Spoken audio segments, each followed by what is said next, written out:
Hello friends, welcome back to my channel. तो दोस्तों, आज की जो वीडियो है, इस वीडियो में हम सीडीपी के महत्वपूर्ण प्रश्नों को देखेंगे। जी हाँ दोस्तों, इस वीडियो में हमने जो सीडीपी के प्रश्नों को शामिल किया है वह सीटेट के एग्जाम में प्रीवियस ईयर में पूछे गए प्रश्न हैं। तो फ्रेंड्स, अगर आप सीटेट की तैयारी कर रहे हैं तो यह वीडियो आपके लिए बहुत ही इंपॉर्टेंट है। इस वीडियो को लास्ट तक जरूर देखिएगा। अगर आप इस वीडियो को लास्ट तक देखते हैं तो गारंटी है कि दोस्तों आपको इस वीडियो से आपके सीटेट एग्जाम में प्रश्न देखने के लिए मिल जाएंगे। तो चलिए इस वीडियो को स्टार्ट करते हैं। पहला प्रश्न है कि आनुवंशिकता और पर्यावरण की भूमिका के बारे में निम्नलिखित में से कौन सा कथन सत्य है। जी हाँ दोस्तों, पूछा गया है कि पर्यावरण और जो है कि आनुवंशिकता की भूमिका में कौन सा कथन सत्य दिया गया है। तो देख लेते हैं कि विकास के कुछ पहलू आनुवंशिकता और कुछ अन्य पर्यावरण से अधिक प्रभावित होते हैं। तो देखिए, अगर हम बात करें तो विकास के कुछ पहलू जो है वह आनुवंशिकता और कुछ अन्य पर्यावरण से तो प्रभावित होते ही हैं। बिल्कुल सही ऑप्शन दिया गया है ये। अगला भी देखते हैं कि सीखने और प्रदर्शन करने की एक बच्चे की क्षमता जीनों द्वारा पूरी तरह से निर्धारित की जा सकती है। तो बिल्कुल नहीं दोस्तों, सीखने की और प्रदर्शन करने की जो बच्चे की क्षमता है वह पूरी तरह से जो है कि जीनों द्वारा निर्धारित नहीं किया जा सकता। तो बी वाला ऑप्शन गलत है। अगला है अच्छी देखभाल और पौष्टिक आहार बच्चे के किसी भी जन्मजात विकार को दूर कर सकते हैं। तो यह भी नहीं हो सकता।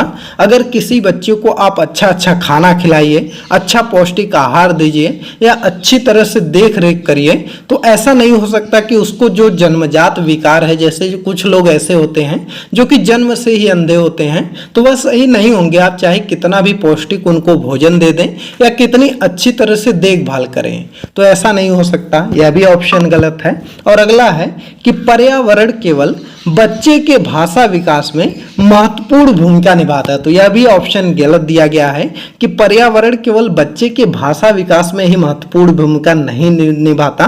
बाकी जो है कि सब कुछ जो विकास होता है बच्चे का, उसमें जो है कि शारीरिक विकास हो गया, भाषा विकास हो गया, तो सब कुछ में जो है कि पर्यावरण महत्वपूर्ण भूमिका निभाता है। तो इसलिए ए वाला ही ऑप्शन सही है, यही इसका आंसर हो जाएगा। चलिए अगला प्रश्न देखते हैं। अगला प्रश्न आपका है कि निम्नलिखित में से कौन सा कथन पियाजे के सिद्धांत के अनुसार कहा नहीं जा सकता। तो पूछा गया है कि कौन सा ऐसा कथन है जो कि पियाजे के सिद्धांत के अनुसार कहा नहीं जा सकता। तो देखिए, अगर हम बात करें तो पहला ऑप्शन है कि विकास गुणात्मक चरणों में होता है। तो बिल्कुल पियाजे ने कहा था कि जो आपका विकास होता है यह गुणात्मक चरणों में होता है। तो यह कथन सही है, तो यह ऑप्शन नहीं होगा। अगला है बच्चे अपनी दुनिया के बारे में ज्ञान का निर्माण और उपयोग करते हैं। तो यह भी जो है कि पियाजे ने कहा था जो बच्चे होते हैं वह अपनी दुनिया के बारे में ज्ञान और निर्माण का भी उपयोग करते हैं। तो यह भी ऑप्शन आपका नहीं होगा। अगला है निरंतर अभ्यास से अधिगम होता है। तो यह चीज जो है वह आपके पियाजे नहीं कहे थे। तो यही ऑप्शन आपका सही हो जाएगा, क्योंकि इसमें पूछा गया है कि पियाजे के सिद्धांत के अनुसार क्या नहीं कहा जा सकता। तो पियाजे ने यह नहीं कहा था कि निरंतर अभ्यास से अधिगम होता है। बाकी जो है कि अगला है कि बच्चे अपने पर्यावरण पर क्रिया करते हैं। तो बिल्कुल सही है, यह पियाजे ने कहा था कि बच्चे अपने पर्यावरण के प्रति क्रिया करते हैं। और जो है कि पियाजे ने कहा था कि बच्चे का विकास जो है वह प्रत्येक अवस्थाओं से होकर के गुजरता है। और उन्होंने जो है कि एक और आपका कहा था कि बच्चे के विकास को भाषा प्रभावित नहीं करते। तो इसको आप याद रख लीजिएगा। कुछ महत्वपूर्ण जो है कि सिद्धांत पियाजे ने दिया था। तो उन्होंने कहा था कि बच्चे के विकास को भाषा प्रभावित भी नहीं कर सकती और न ही बच्चे का जो विकास है वह प्रत्येक अवस्था में होता है। तो इसको भी आप याद रखिएगा। अगला प्रश्न देखते हैं। अगला प्रश्न है कि निम्नलिखित में से कौन सी पूर्व संक्रियात्मक विचार की एक सीमा नहीं है। तो पूछा गया है कि इनमें से कौन सी पूर्व संक्रियात्मक विचार की एक सीमा नहीं है। तो यहाँ पर पहला ऑप्शन है कि ध्यान केंद्रित करने की प्रवृत्ति। तो देखिए, यह पूर्व संक्रियात्मक विचार की सीमा है, तो यह ऑप्शन नहीं होगा। अगला है प्रतीकात्मक विचार का विकास। जी हाँ दोस्तों, यही ऑप्शन आपका सही हो जाएगा, क्योंकि इसमें पूछा गया है कि कौन सा पूर्व संक्रियात्मक विचार की सीमा नहीं है। तो प्रतीकात्मक विचार का विकास जो है यह पूर्व संक्रियात्मक विचार की एक सीमा नहीं है। तो यही ऑप्शन आपका सही हो जाएगा। और दोस्तों अगर हम बात करें तो यह जो आपका पूर्व संक्रियात्मक अवस्था चलती है यह कब से प्रारंभ होती है? तो 2 वर्ष से लेकर के 7 वर्ष की जो अवस्था होती है उसी को जो है कि हम लोग पूर्व संक्रियात्मक की अवस्था कहते हैं। तो इसको याद रखिएगा। और इस अवस्था में क्या होता है? तो संकेतात्मक या प्रतीकात्मक विचारों का विकास तथा भाषा का प्रयोग प्रारंभ होता है। जब 2 साल से बड़ा बच्चा होता है तो वह शब्दों को बोलने लगता है, संकेतों का प्रयोग करता है।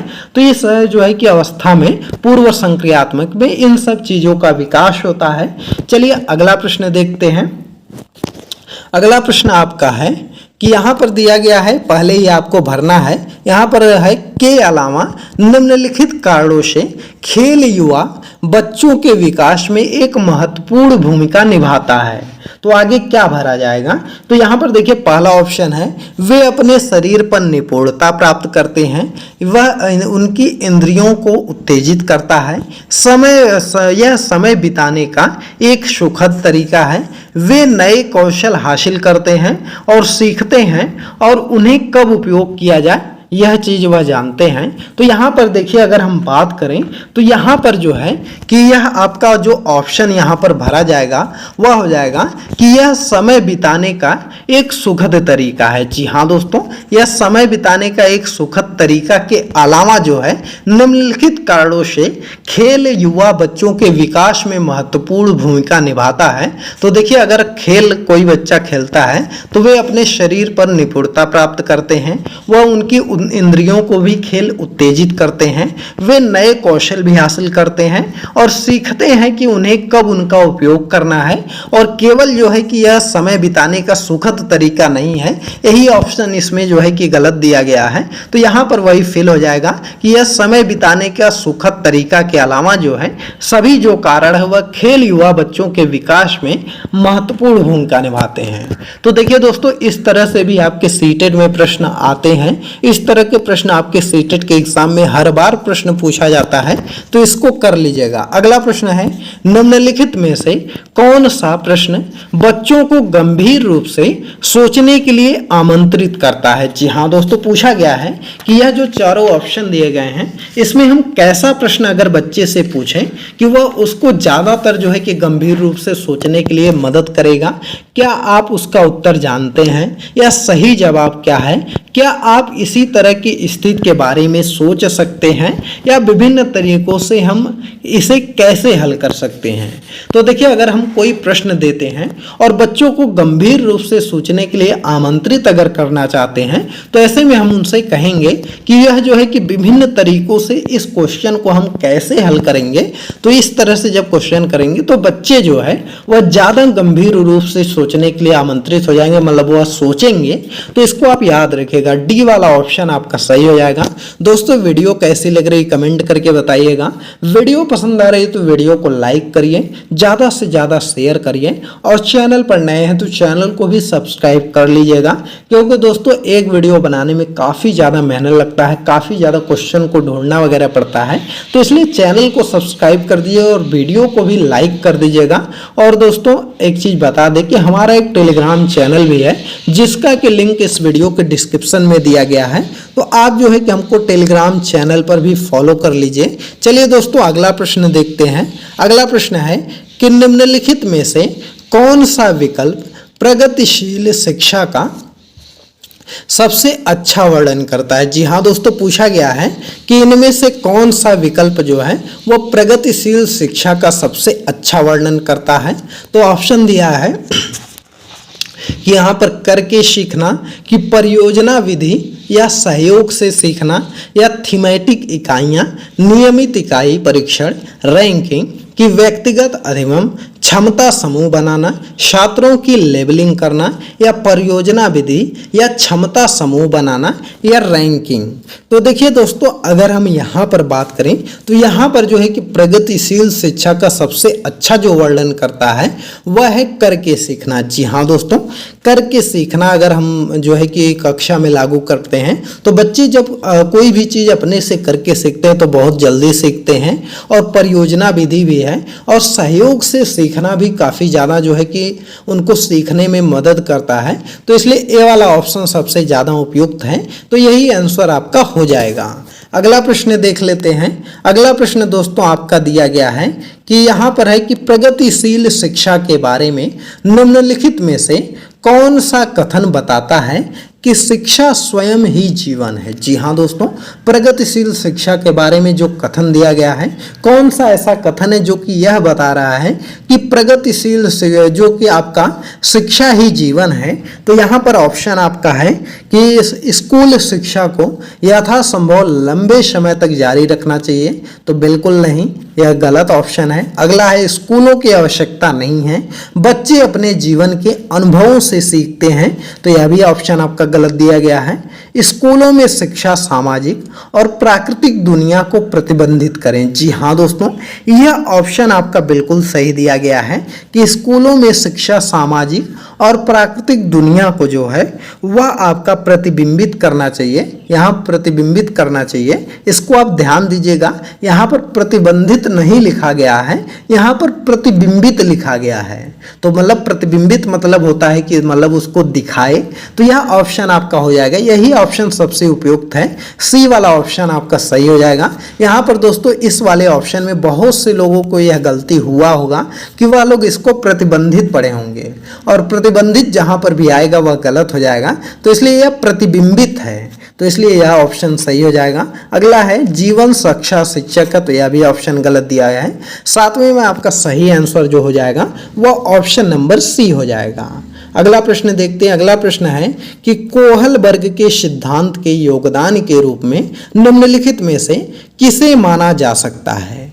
तो पूछा गया है कि कोहल वर्ग के सिद्धांत के योगदान में किसे माना जा सकता है कि उनके सिद्धांत ने संज्ञानात्मक परिपक्वता और नैतिक परिपक्वता के बीच एक सहयोग का समर्थन किया है। इस सिद्धांत में विस्तृत परीक्षण प्रक्रियाएं हैं। यह नैतिक तर्क और कार्रवाई के बीच एक स्पष्ट संबंध स्थापित करता है, या उनका विश्वास है कि बच्चे नैतिक दार्शनिक हैं।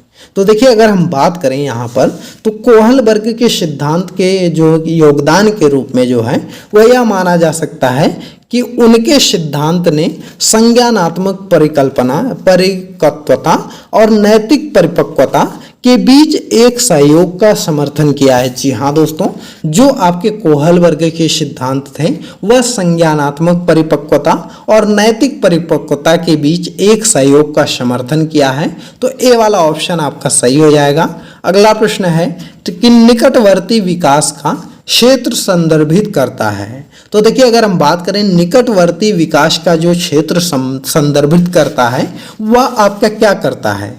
तो देखिए, अगर हम बात करें तो उस चरण को जब अधिकतम विकास संभव है, बिल्कुल गलत दिया गया है। उस विकासात्मक चरण को जब बच्चा सीखने की पूरी जिम्मेदारी लेता है, तो यह भी ऑप्शन गलत है। अगला है एक संदर्भ को जिसमें बच्चे सहयोग के सही स्तर के साथ कोई कार्य लगभग स्वयं कर सकते हैं, तो बिल्कुल सही है कि निकटवर्ती विकास का जो क्षेत्र होता है वह आपका क्या करता है, वह आपका एक संदर्भ को जिसमें कि बच्चे सहयोग से सही स्तर के साथ कोई कार्य लगभग स्वयं करके सीख सकते हैं, उसी को जो है कि निकटवर्ती विकास का क्षेत्र कहते हैं। तो यही ऑप्शन आपका सही हो जाएगा। अगला प्रश्न है कि एक उभयलिंगी व्यक्तित्व। जी हाँ दोस्तों, पूछा गया है कि एक उभयलिंगी व्यक्तित्व आपका क्या संदर्भित करता है। तो देखिए, यहाँ पर ऑप्शन जो आपका दिया गया है कि स्त्री लक्षणों वाले पुरुषों को संदर्भित करता है, तो बिल्कुल नहीं। ये में आमतौर पर माने गए मर्दाना और स्त्री गुणों का समायोजन होता है, तो बिल्कुल सही है दोस्तों। जो एक उभयलिंगी व्यक्तित्व होता है वह आमतौर पर माने गए मर्दाना और स्त्री गुणों का समायोजन होता है, तो बी वाला ऑप्शन आपका सही हो जाएगा। अगला इसमें दिया गया है मैं दृढ़ अहंकारी होने की आदत है, गलत ऑप्शन है। समाज में प्रचलित रूढ़िवादी लिंग भूमिकाओं का पालन करता, तो यह भी गलत है। तो बी वाला ऑप्शन इसमें सही हो जाएगा, यही इसका आंसर है। दोस्तों यह सभी प्रश्न जो हम आपको करवा रहे हैं, यह सभी प्रश्न आपके सीटेट के एग्जाम में पूछे गए प्रश्न हैं, तो इसलिए आप इस वीडियो को अच्छे से देख लीजिएगा और क्वेश्चन को 2-3 बार रिपीट करके आप जरूर पढ़ लीजिएगा, क्योंकि अगर आप रिपीट करके क्वेश्चन को पढ़ते हैं तो सब चीज़ें आपको याद हो जाती हैं। और कभी भी दोस्तों अगर चीज़ों को भूल भी जाते हैं तो वह क्वेश्चन अगर आपके सामने पड़ता है तो आपको देखते ही वह आंसर याद आ जाता है और आप सही टिक कर लेते हैं। तो इसलिए रिवीजन करना बहुत ही जरूरी है। अगला प्रश्न है कि बच्चे, यहाँ पर आपको भरना है, को छोड़कर अन्य सभी के द्वारा लिंग भूमिकाएं ग्रहण करते हैं। तो बच्चे जो है यह किसको छोड़ करके जो है कि सभी के साथ लिंग भूमिकाएं ग्रहण करते हैं। तो यहाँ पर ऑप्शन दिया गया है मीडिया, संस्कृति, समाजीकरण, ट्यूशन। तो यहाँ पर देखिए सही आंसर जो हो जाएगा वह है ट्यूशन। जी हाँ दोस्तों, बच्चे जो है कि ट्यूशन को छोड़ करके अन्य सभी के द्वारा लिंग भूमिकाएं जो है वह ग्रहण करते हैं। तो इसको आपका डी वाला ऑप्शन सही हो जाएगा। अगला प्रश्न है कि मानकीकृत परीक्षणों की आलोचना में से ये एक यह है कि, तो पूछा गया है कि जो मानकीकृत परीक्षण होता है उसकी आलोचनाओं में से एक क्या है। तो पहला ऑप्शन इसमें आपका दिया गया है कि मुख्य रूप से मुख्य धारा की संस्कृति तथा प्रतिनिधित्व करते हैं और इसके लिए पक्षपाती हैं। जी हाँ दोस्तों, बिल्कुल सही है कि जो मानकीकृत परीक्षण की आलोचना है वह एक है कि मुख्य रूप से मुख्य धारा की संस्कृति का प्रतिनिधित्व करते हैं और इसके लिए पक्षपाती भी होते हैं। तो यह ऑप्शन सही है, तो ए वाला ऑप्शन आपका सही हो जाएगा। अगला भी ऑप्शन देख लेते हैं। अगला ऑप्शन है उसकी भाषा को समझना मुश्किल है, तो बिल्कुल गलत है। परीक्षण बड़ी आबादी पर लागू नहीं किए जा सकते, तो बिल्कुल गलत है। वे बच्चे की क्षमता को स्पष्ट तस्वीर नहीं देते हैं, तो यह भी आपका गलत दिया गया है। तो ए वाला ऑप्शन आपका सही हो जाएगा, यही आपका आंसर है। अगला प्रश्न है कि एकाधिक बुद्धिमानी का सिद्धांत कहता है। तो एकाधिक बुद्धिमानी का जो सिद्धांत है वह आपका क्या कहता है। तो ऑप्शन देखते हैं कि बुद्धि तेजी से बढ़ाई जा सकती है, तो बिल्कुल नहीं। अगला है बुद्धि कई प्रकार की होती है। जी हाँ दोस्तों, एकाधिक जो बुद्धिमानी का सिद्धांत है वह यही कहता है कि जो बुद्धि होती है वह आपका कई प्रकार की होती है। तो बी वाला ऑप्शन आपका सही हो जाएगा। अगला प्रश्न है कि शिक्षक सीखने के लिए मूल्यांकन और सीखने के मूल्यांकन दोनों का उपयोग करते हैं। जी हाँ दोस्तों, इसमें पूछा गया है कि जो शिक्षक होता है वह सीखने के लिए भी मूल्यांकन सिखाते हैं और सीखने के मूल्यांकन भी करते हैं। तो यह क्या है, तो पूछा गया है। तो पहला ऑप्शन इसमें दिया गया है कि बच्चों की प्रगति और उपलब्ध स्तर को जानने के लिए, तो यह गलत ऑप्शन है। यह जो है कि सीखने के लिए मूल्यांकन और सीखने के मूल्यांकन, यह जो है कि बच्चों की प्रगति और उपलब्ध स्तर को जानने के लिए नहीं करते हैं। अगला है बच्चे की सीखने की जरूरतों को जानने के लिए और तदनुसार शिक्षण रणनीति का चयन करने के लिए। जी हाँ दोस्तों, बिल्कुल सही दिया गया है। जो सीखने के लिए मूल्यांकन है यह बच्चों की सीखने की जरूरतों को जानने के लिए किया जाता है और तदनुसार जो सीखने के मूल्यांकन है वह तदनुसार शिक्षण रणनीति का चयन करने के लिए यह इसका उपयोग किया जाता है। तो इसलिए इसका बी वाला ऑप्शन आपका सही हो जाएगा, यही सही आंसर है। अगला प्रश्न देखते हैं। अगला प्रश्न आपका है कि निम्नलिखित में से कौन सा सतत और व्यापक मूल्यांकन से संबंधित नहीं है। तो पूछा गया है कि इनमें से कौन सा सतत और व्यापक मूल्यांकन से संबंधित नहीं है। पहला ऑप्शन आपका है कि इसे भारत के शिक्षा के अधिकार अधिनियम द्वारा अनिवार्य किया गया है। तो यह तो आपका जो है कि सतत और व्यापक मूल्यांकन से संबंधित है, तो यह ऑप्शन नहीं होगा। अगला है यह शिक्षण अधिगम प्रक्रिया का एक अभिन्न अंग है। तो बिल्कुल सही है कि जो सतत और व्यापक मूल्यांकन है यह शिक्षण अधिगम प्रक्रिया का एक अभिन्न अंग है, तो यह भी नहीं होगा। अगला है यह विभिन्न शिक्षा क्षेत्रों में बच्चों की उपलब्धि पर केंद्रित है। तो बिल्कुल सही है कि विभिन्न क्षेत्र में जो है वह बच्चों की उपलब्धि पर व्यापक मूल्यांकन केंद्रित होता है, तो यह भी नहीं होगा। यह बच्चों की धीम, खराब या बुद्धिमान के रूप में चिन्हित करने में उपयोगी होता है। तो बिल्कुल गलत ऑप्शन दिया गया है कि यह जो है कि बच्चों की धीम, खराब और बुद्धिमान को चिन्हित करने का उपयोगी करने के लिए उपयोगी है। तो यही जो है कि सतत और व्यापक मूल्यांकन से संबंधित नहीं है। तो ये डी वाला ऑप्शन आपका हो जाएगा। डी वाला ऑप्शन आपका गलत दिया गया है। बाकी फर्स्ट, सेकंड, थर्ड जो है वह तीनों आपका सतत और व्यापक मूल्यांकन से संबंधित है। तो यही इसका आंसर हो जाएगा। तो दोस्तों आज की इस वीडियो में इतना ही प्रश्न देखते हैं, और यह सभी प्रश्न दोस्तों जो हम आपको करवाएं, यह सभी प्रश्न सीटेट के एग्जाम के लिए बहुत ही इंपॉर्टेंट हैं। इस वीडियो को आप 4-5 बार रिपीट करके जरूर देख लीजिएगा, क्योंकि यह सभी प्रश्न आपके एग्जाम में आने वाले प्रश्न हैं और डायरेक्ट जो है कि प्रश्न आते हैं दोस्तों प्रीवियस ईयर के। तो इसलिए आप इसको अच्छे से पढ़ लीजिएगा। और दोस्तों वीडियो पसंद आई हो तो वीडियो को लाइक करिए, ज़्यादा से ज़्यादा शेयर करिए, और चैनल पर नए हैं तो चैनल को जरूर सब्सक्राइब करिए। चलिए मिलते हैं अगले एक नई वीडियो में एक नए टॉपिक के साथ। तब तक के लिए बाय बाय।